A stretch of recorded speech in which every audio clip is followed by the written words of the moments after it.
Hey, welcome to YouTube Fluency, where I tell you about some of my favorite YouTubers and how you can use their content in order to improve your English. Today we're going to be talking about a channel that I like to watch sometimes, not always, because they don't always have the most interesting content for me personally, but I think that for the purposes of these types of videos, YouTube Fluency, they make very, very good content. It is engaging if you're interested in the topic, and it is also very informative. And at the same time, the English that they use is perfect. I remember actually watching one of their videos, and at some point it just clicked in my brain. Wow, this is perfect for YouTube Fluency, because it actually really is.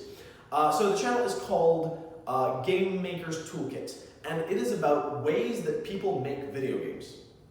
Sounds strange, but for a lot of people that can actually be very interesting. And I think that just generally, when you watch the video and when we do the fluency part, when we actually repeat the way that they say it, you're going to hear a lot of language that is great for IELTS, a very good IELTS language. It feels like most of the content that they make, the scripts are written by like an IELTS instructor because of how similar it is to the way that you're supposed to speak on IELTS Part 3.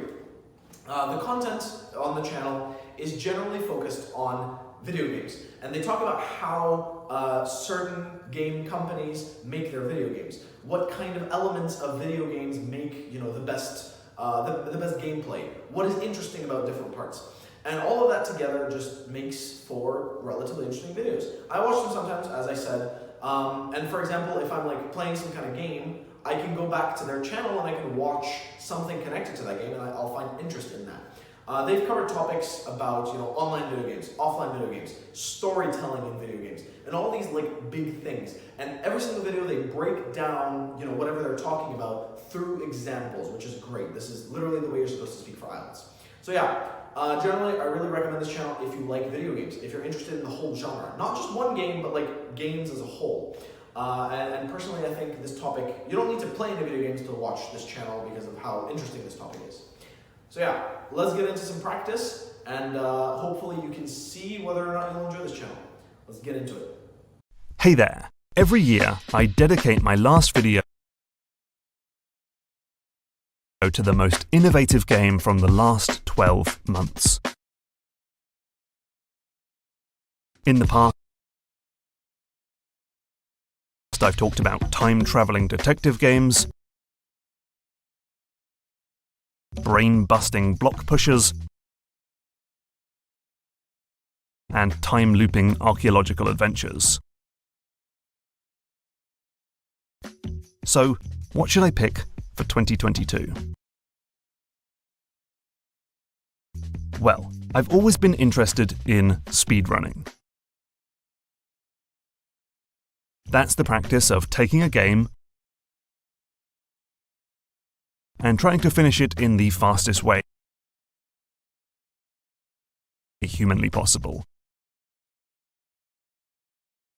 This requires you to play with impeccable skill, to understand every facet of the game's underlying design, to research movement tech,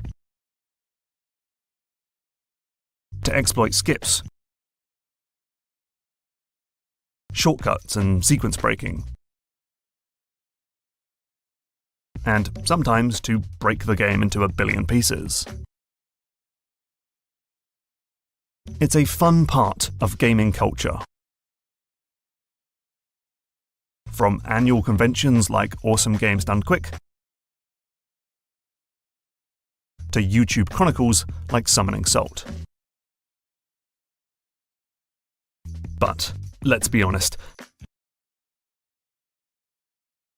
I'm never going to do it. This requires an unbelievable time commitment. A top Ocarina of Time runner